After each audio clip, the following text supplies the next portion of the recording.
Welcome to our deep dive, everyone. Ever notice how some neighborhoods just kind of buzz with good vibes? Yeah, you can just feel it, right? Totally. Well, that's what we're exploring today. These, what are they called? Advanced Baha'i clusters. Basically, groups that are super active in their communities, working on spiritual growth, but also like making their little corner of the world a better place. It's like they figured out a secret recipe or something. That's pretty amazing what they're accomplishing. And you sent over some fascinating material on this, case studies, articles, the whole shebang. So I'm really pumped to dig into this with you. Happy to be here. So first off, what makes a cluster advanced?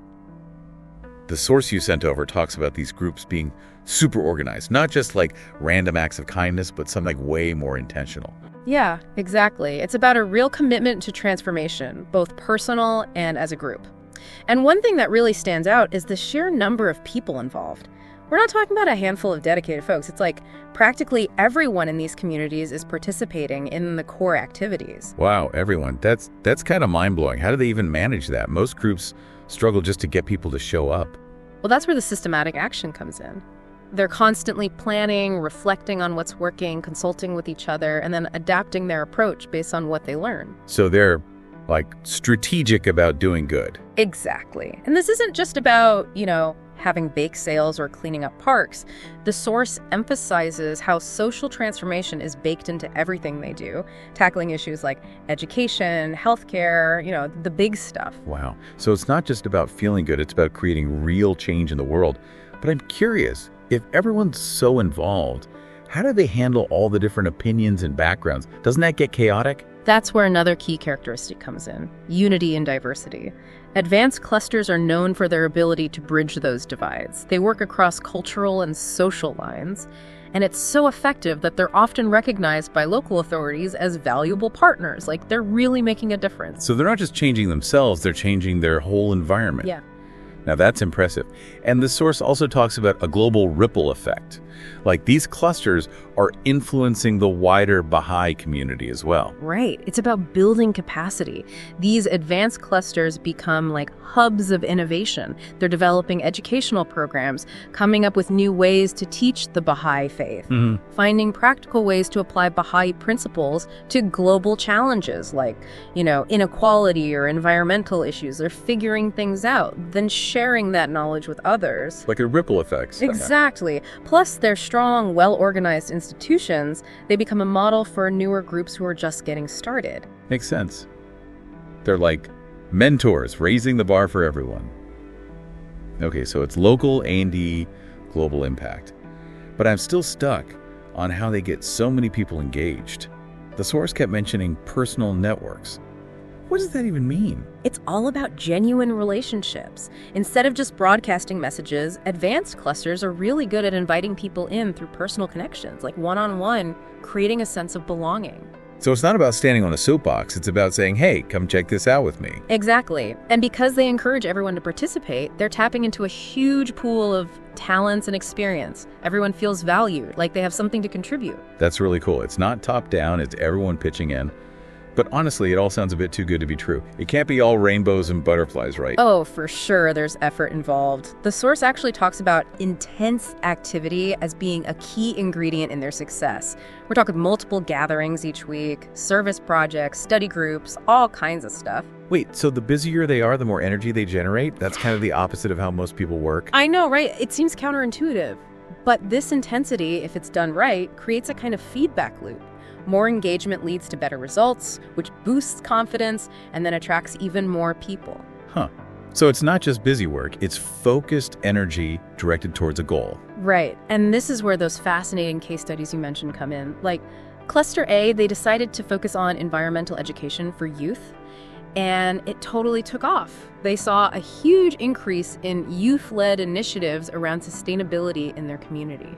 So kids are taking the lead on environmental issues. That's amazing. It is. And then there's Cluster B. They partnered with local health organizations to offer wellness programs, and guess what? What? The community's health measurably improved. We're not talking about just warm, fuzzy feelings. There were actual, tangible results. Now that's what I call impact. Yeah. Did any other clusters stand out to you? Oh yeah, definitely.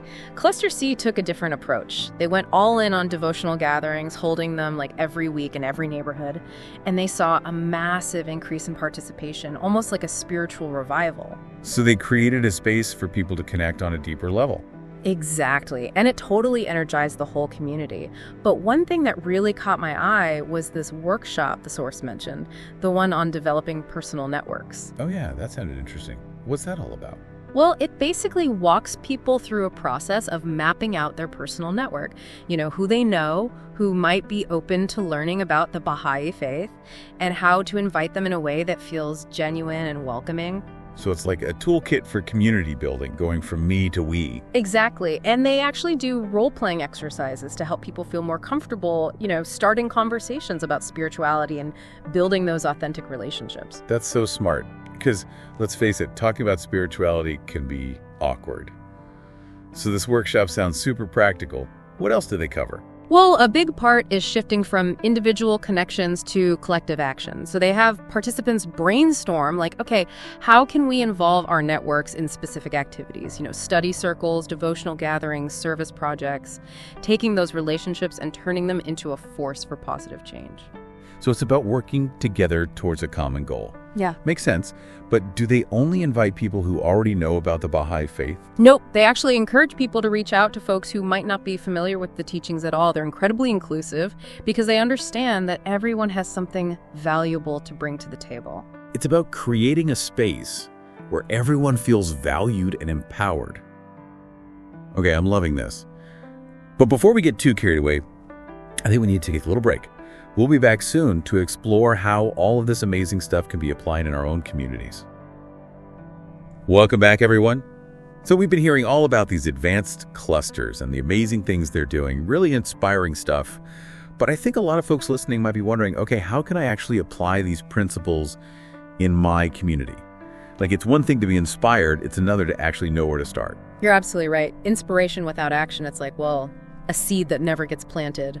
But the cool thing about these advanced clusters is they offer a roadmap, not just a bunch of lofty ideas. Okay, so we've talked about these key characteristics, right? Intense activity, unity, and diversity, that systematic approach to action.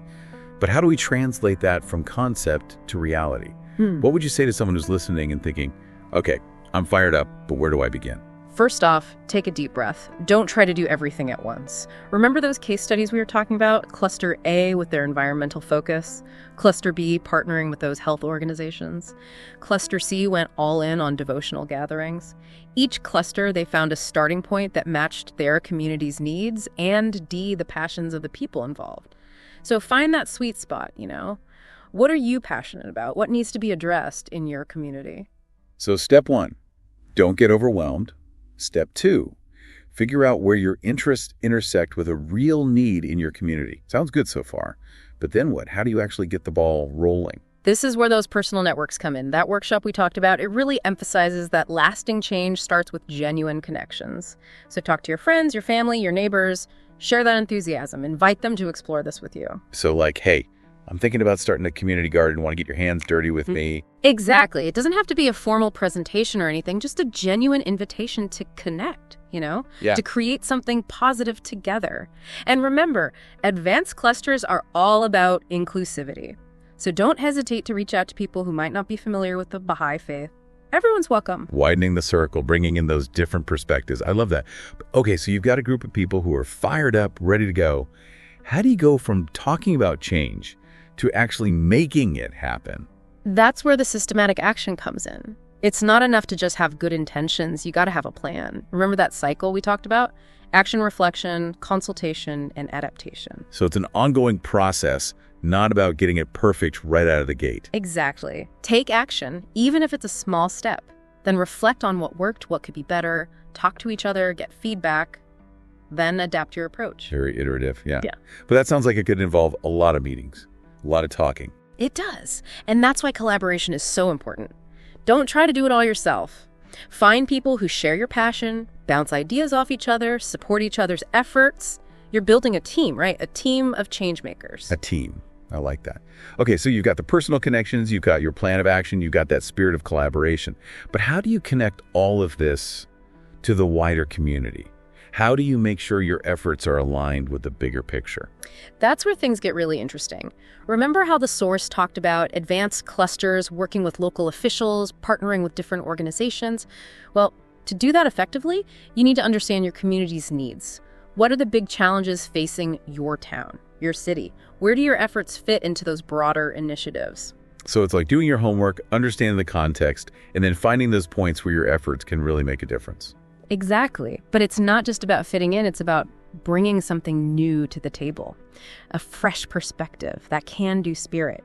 Don't be afraid to reach out to community leaders, share your vision. You never know what kind of doors might open. So it's a combination of grassroots action, A&D strategic partnership building. Yeah. It all feels much more doable now, less intimidating. Mm-hmm. But I'm sure there are challenges, right? Every journey has its bumps in the road. What are some of the things that people might struggle with as they try to put these principles into practice? Oh, that's such a good question, and one I think we should definitely explore. Yeah, that's a really important question, and one I think we could spend a whole nother deep dive on. But for now, I think, acknowledging that, yeah, it's not always going to be easy. That's realistic, right? It's like anything worthwhile. Yeah. There are going to be challenges. Exactly. And actually, the source talks about this a bit. It highlights some of the hurdles that even these advanced clusters face. And I think those insights can be really helpful for anyone who's, just starting out. Okay, so let's get real. What are some of the things that might trip people up? Well, one thing that comes up a lot is maintaining that high level of participation over time. Life happens. People get busy. Priorities change. And it can be tough to keep that initial momentum going. That makes sense. It's like with anything. You start out all gung-ho, but then, reality sets in. So how do these clusters manage to keep people engaged for the long haul? One key thing the source points to is constantly nurturing that sense of purpose. Like, it's not just about checking tasks off a list. It's about connecting those actions to a bigger vision, reminding people why they're doing this work, how it's contributing to something meaningful. So keeping that big picture in mind, remembering that each little step is part of something much bigger. Exactly. And it's also about fostering a culture of learning and growth. Yeah. Advanced clusters really encourage individuals to develop their talents, to step out of their comfort zones, to always be striving for progress, both individually and as a community. So it's not just about doing good, it's about becoming better human beings in the process. Right. And that sense of growth, both personal and collective, it's incredibly motivating. It helps people stay connected to the work, even when things get tough. I love that. It's not just about the destination. It's about the journey itself. But I imagine there are other challenges too. What up that whole unity and diversity thing? It sounds great on paper. Yeah. But in real life, don't differences of opinion sometimes lead to, conflict? Of course, differences are inevitable. Sometimes those differences lead to disagreements. But what sets advanced clusters apart is their ability to navigate those disagreements constructively. Okay, but how? Most of us aren't exactly experts in conflict resolution. Well, the source really emphasizes consultation, not about one person forcing their views on others, but creating a space for respectful dialogue, really listening to understand each other's perspectives, and then finding solutions that work for everyone. Finding common ground, even when there are strong opinions on the table. Exactly, and it's a skill that takes practice. Advanced clusters often have dedicated times and spaces for consultation, where people can express themselves openly and honestly, knowing that their voices will be heard. That's something we could all use a little more of these days, especially with all the polarization and division going on. But shifting gears for a sec, I'm also curious about the systematic action part. We talked about planning, taking action, reflecting, adapting. But what about when those plans hit a snag?